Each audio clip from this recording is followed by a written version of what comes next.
to get up to the good stuff. So come on up to sing with us. We Need a Little Christmas from Jerry Herman's Broadway musical.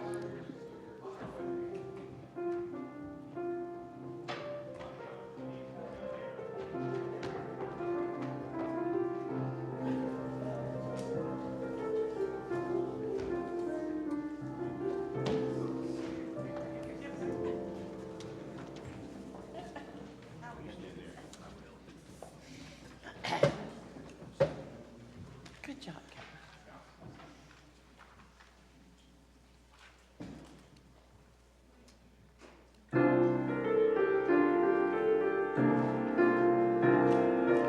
Haul out the holly, put up the tree before my spirit falls again. Fill up the stocking, I may be rushing things, but deck the halls again now. For we need a little Christmas right this very minute. Candles in the window, carols at the spinet. Yes, we need a little Christmas right this very minute. It hasn't snowed a single flurry, but Santa dear, we're in a hurry. So climb down the chimney, turn on the brightest string of lights I've ever seen. Slice up the fruitcake, it's time we hung some tinsel on that evergreen bough. For I've grown a little leaner, grown a little colder, grown a little sadder, grown a little older, and I need a little angel sitting on my shoulder. I need a little Christmas now. All out the holly, put up the tree before my spirit falls again. Fill up the stocking, I may be rushing things, but deck the halls again now. For we need a little music, need a little laughter, need a little singing, ringing through the rafter, and we need a little snappy, happy ever after. Need a little Christmas now.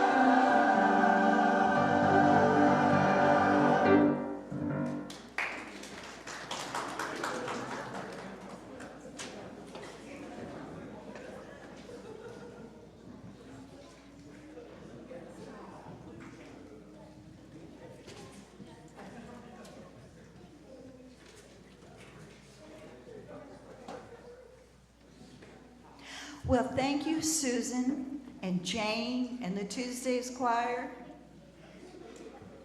Thank you for representing the theme of the service with your song choice. That is, when things are hard, how do we find hope? If we have a sorrow or joy you would like to share with the congregation this morning, we do have prayer cards in the back of the sanctuary. Return it to an usher before the end of the opening hymn to have it read in today's prayer. Whether you are here for the first time or the thousandth time, welcome. Whatever you are facing in your own life, welcome. This is a place where we try our best to be real with one another, to get through hard times and things together, to remind ourselves and one another of the values that ground and center us, that motivate and move us. Whoever you are, whatever your faith journey, whomever you love, you are welcome here. We welcome all who seek the sacred and all who seek to make our world more just. Our commitment is to be together in covenant. So please join me in our affirmation of who this community is, beginning with the all-important word, love is the message of this church, and service is our way. This is our great covenant together, to dwell together in peace, to seek the truth in love, and to help one another. So, please rise in body or spirit to join in singing our opening hymn, In the Bleak of Winter, number 241 in the gray hardcover hymnal.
I'm Reverend Sarah, and I use she, her pronouns. Our chalice lighting words are from Michelle Collins, and Jamie will light our chalice.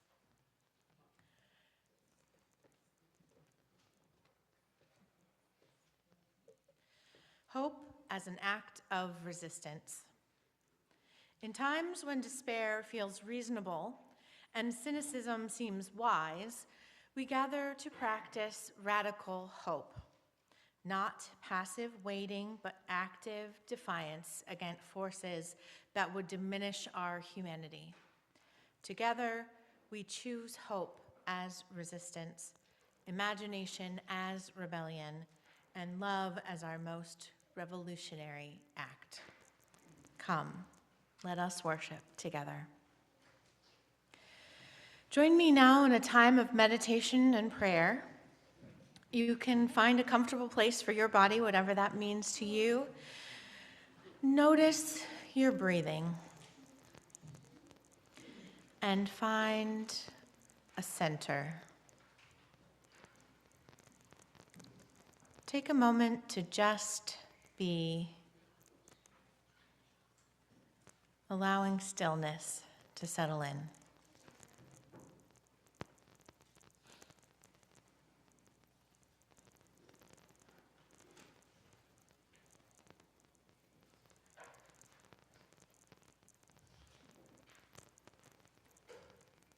Linda Hart offers this prayer.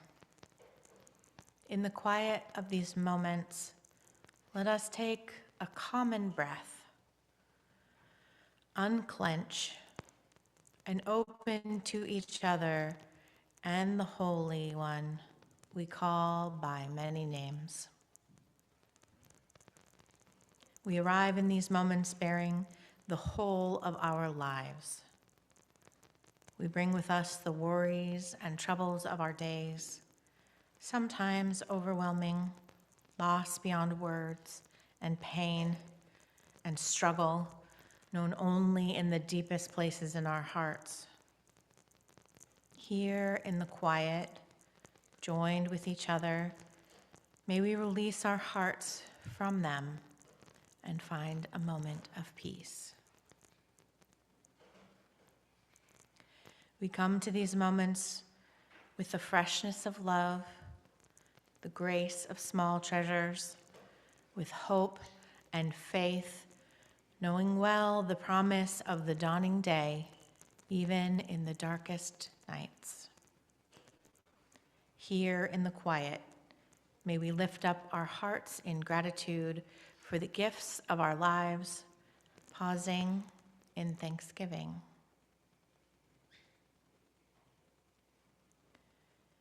It is written that to everything there is a season, and in our hearts we know this is true.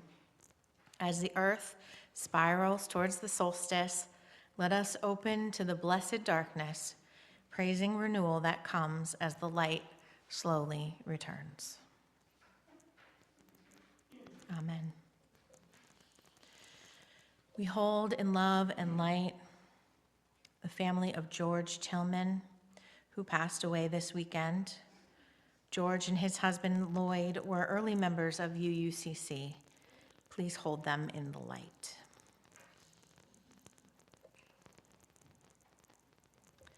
We return to our centers of connection every week because we know that rituals bring us closer together and allow us to share the joys and hopes, the sorrows and fears that shape our lives.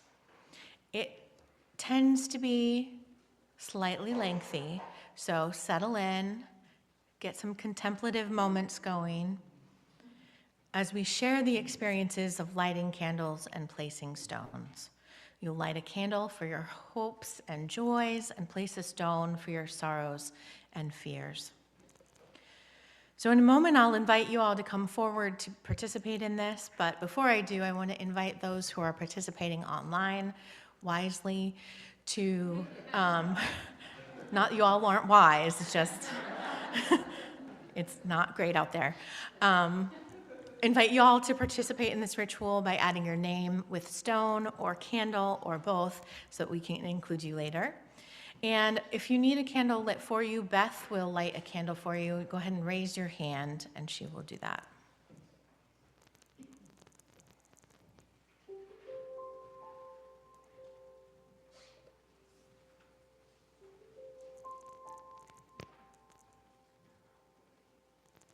If you need a stone placed for you, Adina will place a stone for you. Go ahead and raise your hand and she will place that.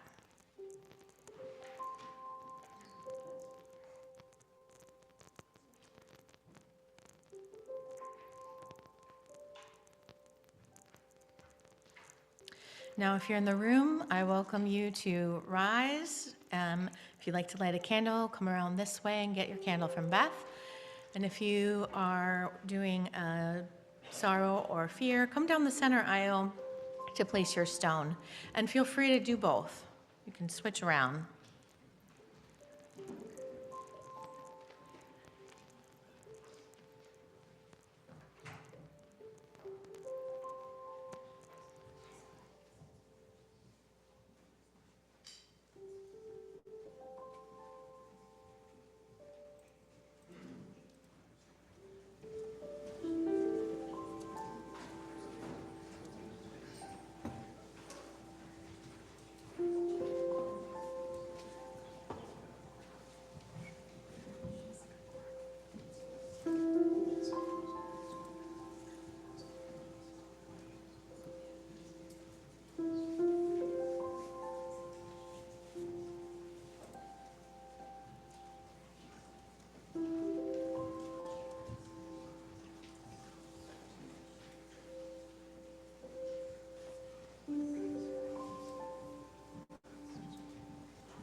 Porter.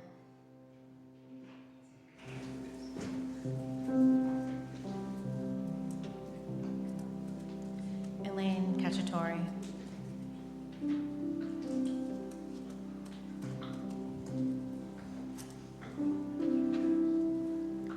Donna Blankenship.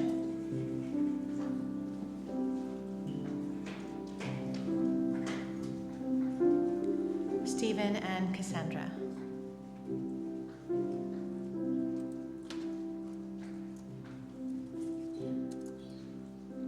Courtney Haroline.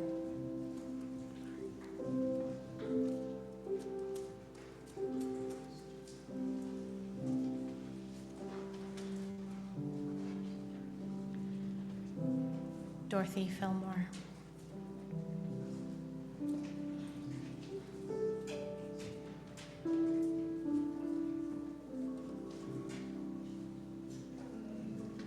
Chris Johns.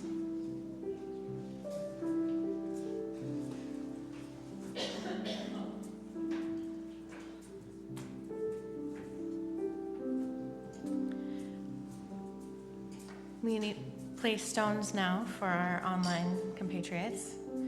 Alan Dow is placing a stone for Brown University. John Countryman is placing a stone for Australia. Carol Angel. Maria Linville. Alice Harsog. Porter. Elaine Cacciatore. Donna Blankenship. Stephen and Cassandra. Courtney Haroline. Dorothy Fillmore. And Chris J. And now we place one final stone, the big one, that holds all of our sorrows and fears, so we don't have to, and light one final candle for the joys and hopes that can carry us into the coming week. Will you join me in singing There Is a Love?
Amen.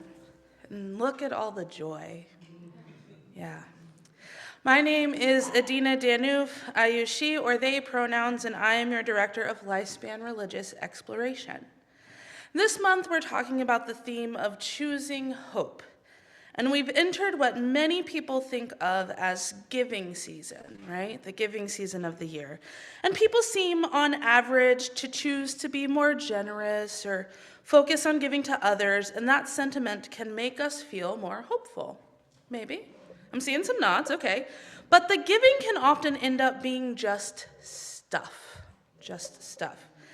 I, just like many other people, I like to get stuff, right? And I like to give stuff. But I notice sometimes when we give things just to give something, then we end up with many, many things. I was at the store the other day and I saw a 3-pound chocolate bar. I lifted it up and I thought, does anyone really need a 3-pound chocolate bar? And some of you are saying, well, yes. The answer is sometimes yes. And also no, right? Because it's just stuff. And what happens if you have nothing to give? Does that make you bad or less worthy, right? When you have little stuff to give, it can feel like you have little hope as well. And all of this thinking about gifts and giving made me think about one of my favorite holiday songs, and it is called The Gift. It was originally written by Stephanie Davis, and I'm going to share it with you today kind of in poem form, but interactive poem form. So I'm going to need your help. And I chatted with some of you, and some of you showed up and didn't know, but about 7 of my friends could come forward, maybe Marilyn or Nora. Balin was thinking about it. Orion, if you want to come. If you are a child and I have 7 of you, that would be great. If not, grown-ups, stand ready because you're coming in. Okay. And we have a holiday program coming up next Sunday. Y'all can just stay right there. I'll call you one at a time in those chairs right there. Yep. This has nothing to do with that. But if you want to come back, you think they're great today, come see them next week. It'll be even better. And this poem is about a girl named Maria. So every time I say her name, I would like you to go, Maria. Okay, so let's practice. Maria. Maria. Oh, you guys, okay. And then the song is also about a bird. So every time I say the word bird, what do you think, not sarcastically, that I want you to say? Yay! Okay, so it starts out, I'm going to go down the line. Micah, come right up here. Right here. Yep. I'm just going to put this on you, and you just stand there. Right here. Okay. A poor orphan girl named Maria was walking to market one day. She stopped for a rest by the roadside, where a bird, stand beside her, with a broken wing lay. Now I have to talk about this bird. I didn't have very many choices of birds, so it would help if you do stand up, Jamie, because then they can see it. There you go. So it's a very festive holiday bird, but we're actually thinking poor, broken-winged bird, okay? Okay. So a few moments passed till she saw the bird, for its feathers were covered with sand. But soon, clean and wrapped, it was traveling, but you can still hold it, in the warmth of Maria's small hand. She got happily, oh, Nora, this way. You can come to this side. Hold it so they can see it. Yep. She happily gave her last peso on a cage made of rushes and twine.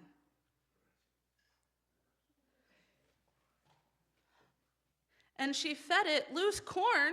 Look at this loose corn that's still on the cob. I don't know. She fed the bird loose corn from the market, and Maria watched it grow stronger with time. Now, the Christmas Eve service was coming, and the church shone in tinsel and lights. And all of the town folks brought presents. Here, let's go down so we can see everybody. Yep. There we go. To lay by the manger that night. There were diamonds. Anybody got diamonds? I'm kidding. And incense and perfumes in packages fit for a king. But for one ragged bird in a small cage, Maria had nothing to bring. She waited till just before midnight so no one could see her go in. And crying, Maria knelt by the manger, for her gift was unworthy of him. Then a voice spoke to her through the darkness. Maria. What brings you to me?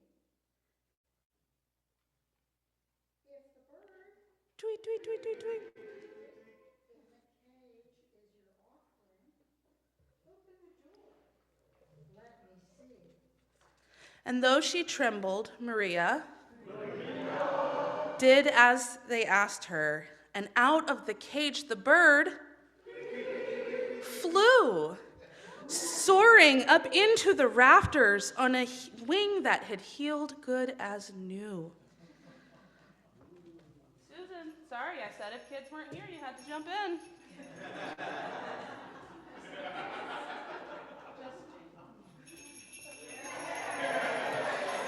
Just then the midnight bells rang out, and the little bird started to sing a song that no words could recapture, whose beauty was fit for a king. Now Maria felt blessed just to listen to the cascade of notes sweet and long, as her offering was lifted to heaven by the little bird's very first song. Thank you, friends.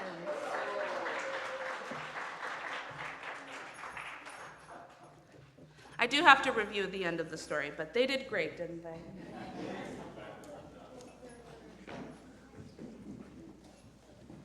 The thing about this song is it really touches me because Maria had nothing, and she still gave her all, right? She didn't have big fancy things to give, but she gave anyway, and sometimes hope is like that. It feels like there's no hope anywhere at all, and yet we tend to be able to find some anyway. For Maria, the love that she gave and the care that she took for the bird ended up being an amazing gift. And it wasn't just stuff, right? Just as sometimes the hope we find in the most hopeless seeming of times is the deepest and strongest hope there is. So as we navigate the rest of the holiday season this year, I challenge you to go into the world and look for birds. Tweet, tweet. Birds that you can share. Not actual birds, but moments of hope, things you can put your time and love into and share with others. Even if it means just being around, because after all, your presence is a gift. And now we're going to fly off to class. Thank you.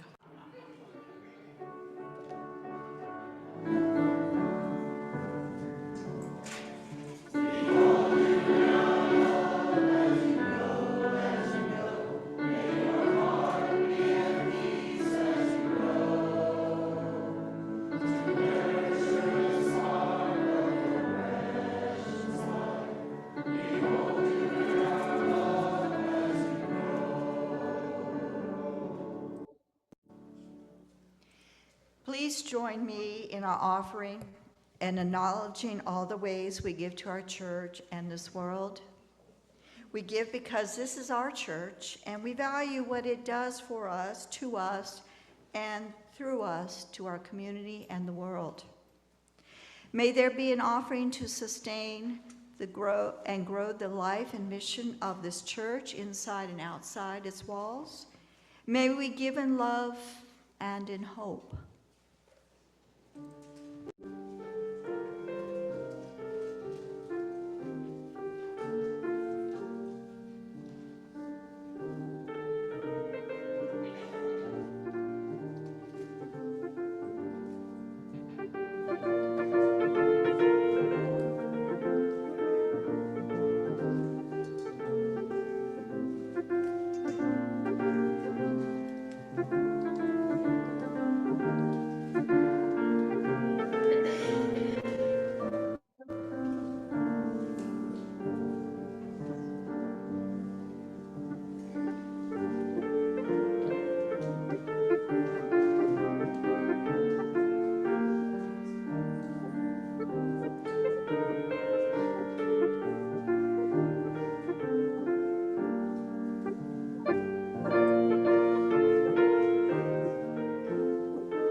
for your offering and all the ways you give to our life and ministry with your time, talent, and trust, treasure. Together, our gifts allow us to expand and strengthen the tapestry of love, wonder, and connection that blesses this church and transforms us and the world.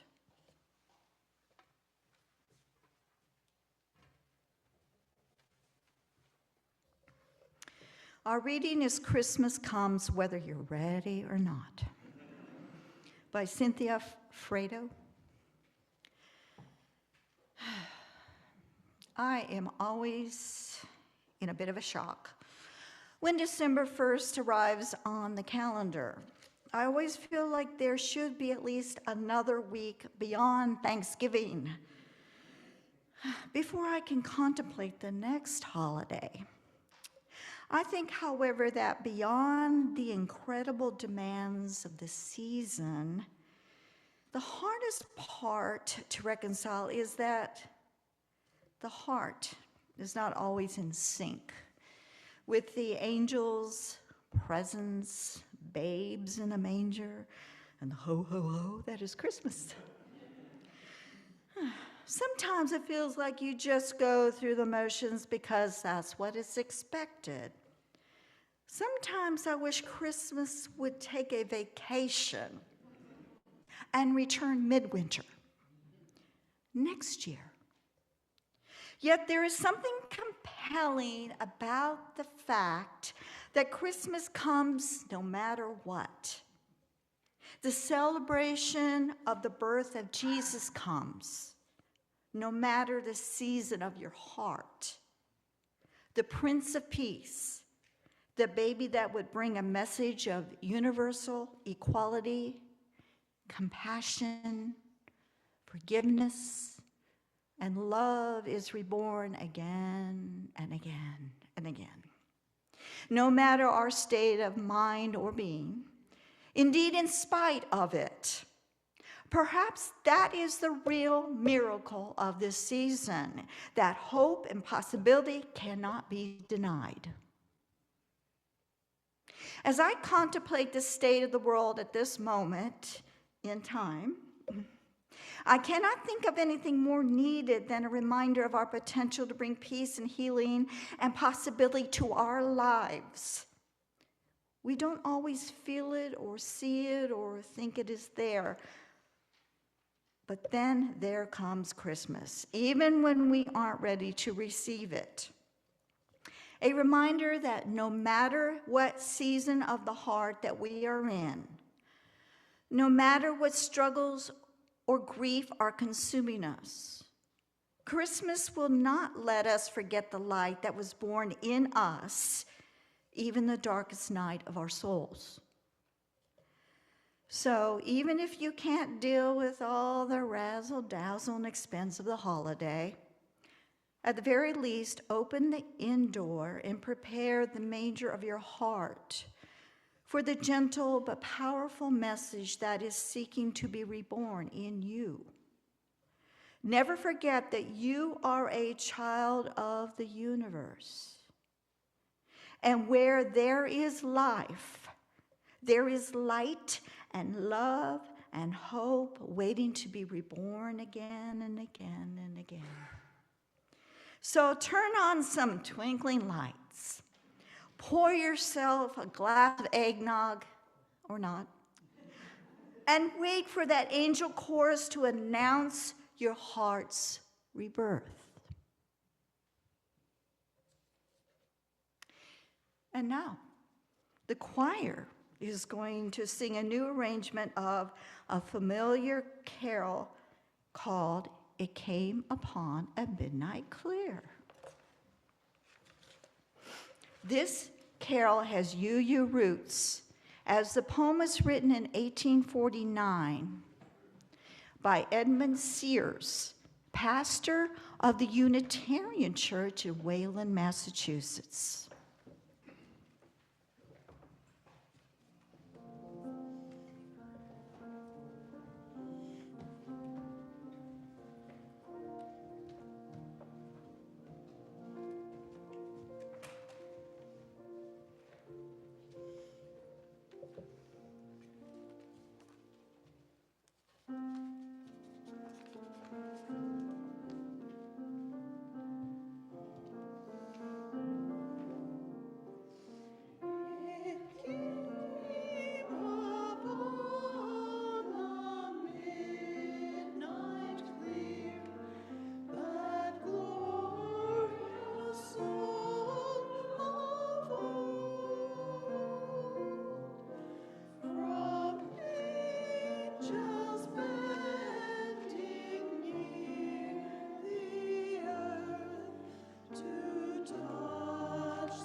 The lead up to Christmas this year has felt very rushed, like she said in our reading. I just felt like it just slammed into me. But maybe that's just my seasonal affectedness disorder, or maybe it's just hard to find hope in this holiday season this year. It's all been so much. More than a year ago, I was giving a sermon to you about how to keep hope alive when we didn't yet know the outcome of the presidential election. And it's been hard to keep that going for more than 13 months. Like Maria in our story, I feel a little embarrassed, like I don't have the same kinds of gifts that others have to share. But then I remember that I know how to show up, and sometimes that's all you need to let the bird of hope out of its cage.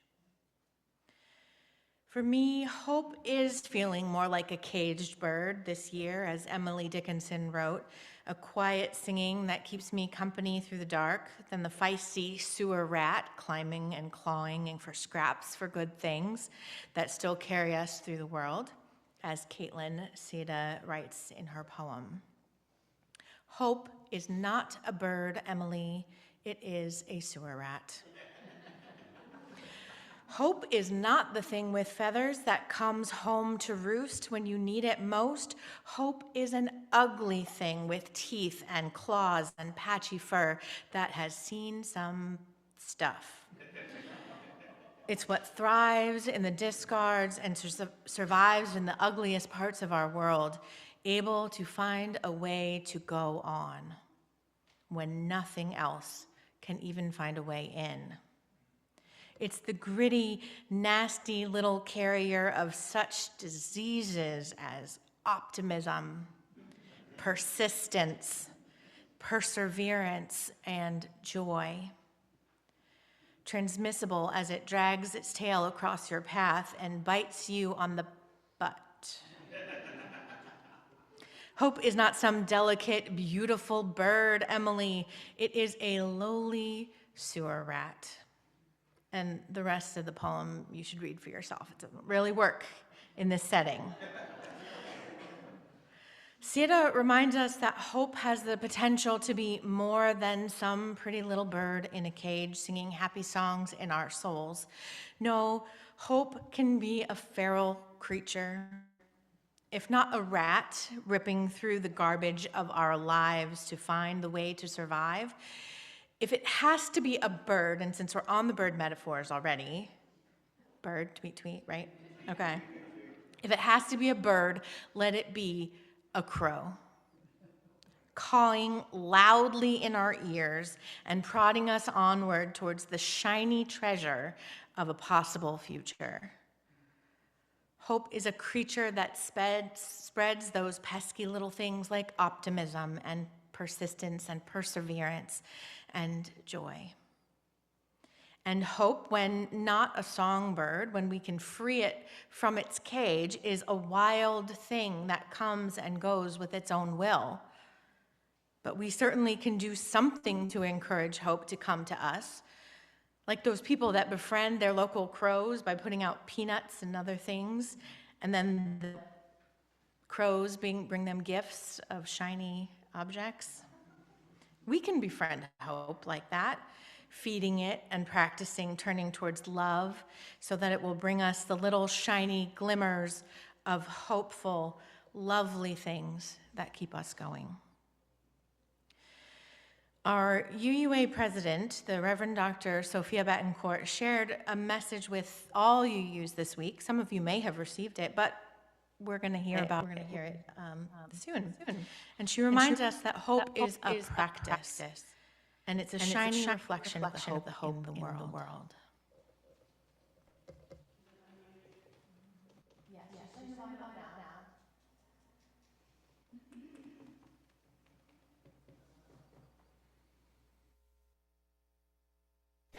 All best blessings to you in this winter holiday season, beloveds.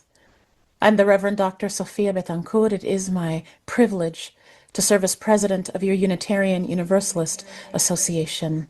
And in this season, a season of hope, a season of neighborliness, a season of joy, a season of care, I know that we are coming into these times from a difficult year. And my prayer is that we as Unitarian Universalists will hold fast to our cultural norms around hope and remind one another that hope can be a practice, that hope is a discipline, as the organizer Mariama Kaba tells us, that hope is a promise that we hold in common cause, as the poet Aurora Levins Morales teaches.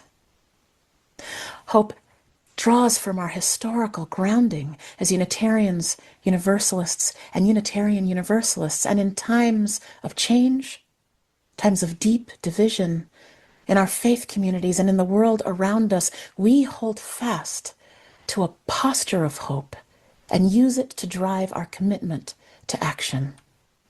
In this season, we support and hold one another, even when it's not easy, even if it's not our first instinct. We are reminded by songs of joy.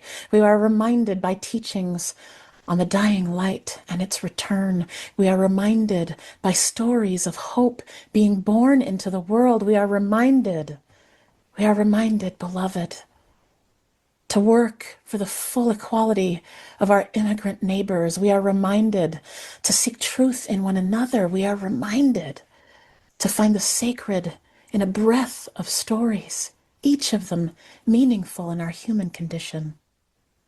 I know to my bones that despair cannot claim all the space in our hearts, even in difficult times. And I know that this is harder for those of us who are particularly targeted by those who wish us to succumb to that despair itself. But we can lean on each other. We can remind one another through time together, through worship, through action in the streets, feeding our neighbors, singing with children, educating each other, reminding ourselves once again of the simple messages of this season and the opportunity at the turning of this year to begin again. In particular, for all of our federal workers, caregivers, those who feel particularly targeted by policies, politics, and a lack of care. Know that we are with you, no matter what, not only in this season, but throughout the turning of the year. Remember the teachings that even in times of despair, hope is renewed between and among us. We're not waiting passively on a miracle. We are working together for our values, and may those values be the guiding light of this season. I love you, each and every one of you, and we will continue together on this journey. May you have time and space for a bit of joy and for many reminders in these days. Hold fast to each other, beloveds. Happy New Year, happy holidays, and all best blessings upon you.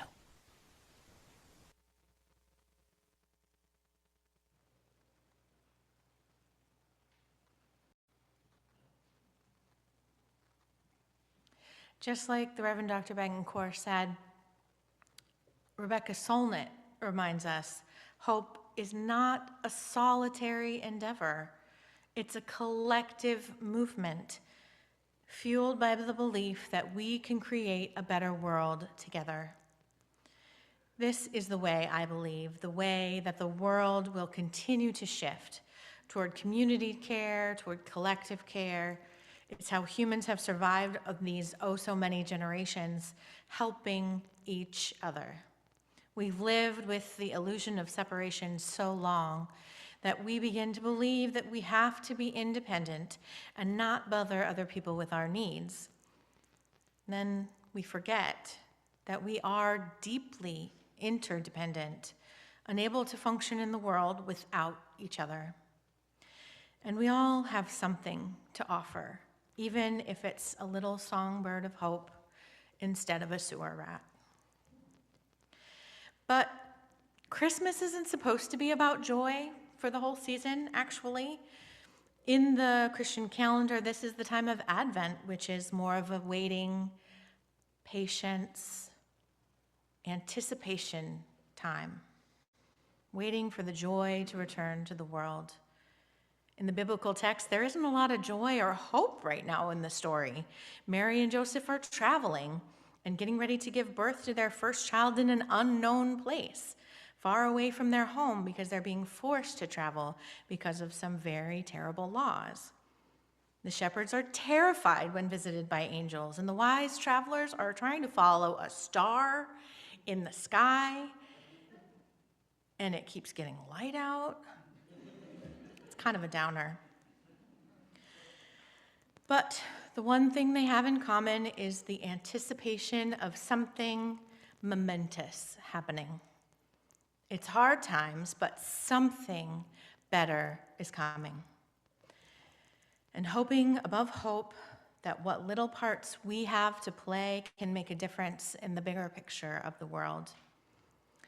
My colleague, Lynn Unger, gave this amazing gift to the world. She wrote this poem this week for those who aren't quite sure of our place in the story just now. It's called Joseph. Can we take a moment here for Joseph, the guy at the back of the nativity scene, an unwitting stepdad who didn't ask for any of the mishigas of kings and stars and angels spaking and all that? Mary is a badass who speaks for God, who casts down the mighty from their thrones, and the baby is somehow incomprehensibly also God, but Joseph is just a guy who's doing the best he can under the circumstances that range from trying to terrifying to tragic. He knows how to build things. He has no clue what to do with a kid who runs off to preach at his elders at the temple. Most of the time he is bewildered, caught between loving his odd little family and sensing that the story might be heading off the wrong track, with nothing he can do. He would give anything to tuck them back in that smelly stable where he could hold mother and baby safe inside his arms. He can't. The story is full of drama and complication, and he is never the hero, just someone, like the rest of us, trying to make sense of it all, trying to let the bit part he plays somehow count, trying to keep following a star, even when it goes invisible in the harsh light of day. We are all just moving forward, following a star we can't quite see, and luckily we have each other to move forward together. And sometimes we need a little push when things are hard, a little shove in the direction of hope, like decorating for Christmas even if you don't feel like it. So let this be a little push in the direction of hope as we sing Deck the Halls. It's in the hardback gray hymnal, should be listed. Anyone want to yell out the number? 235.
extinguishes our chalice, I invite you to reach out to one another in any way that you feel comfortable, hands, elbows, a nod,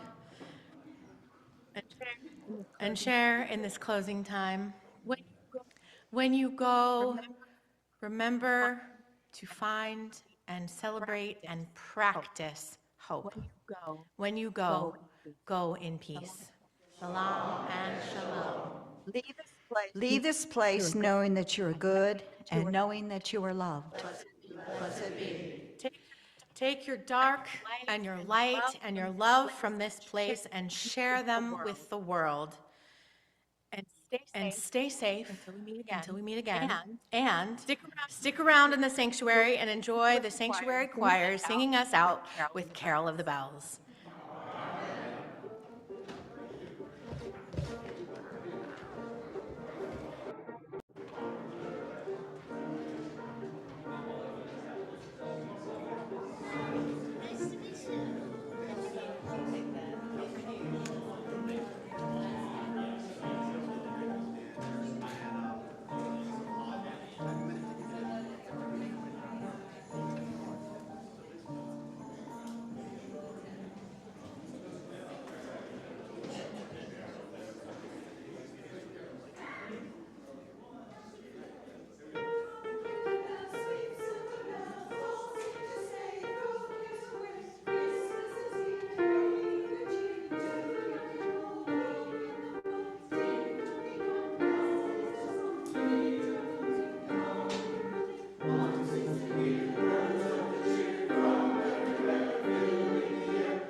Yeah, well, I talked to her beforehand on the internet.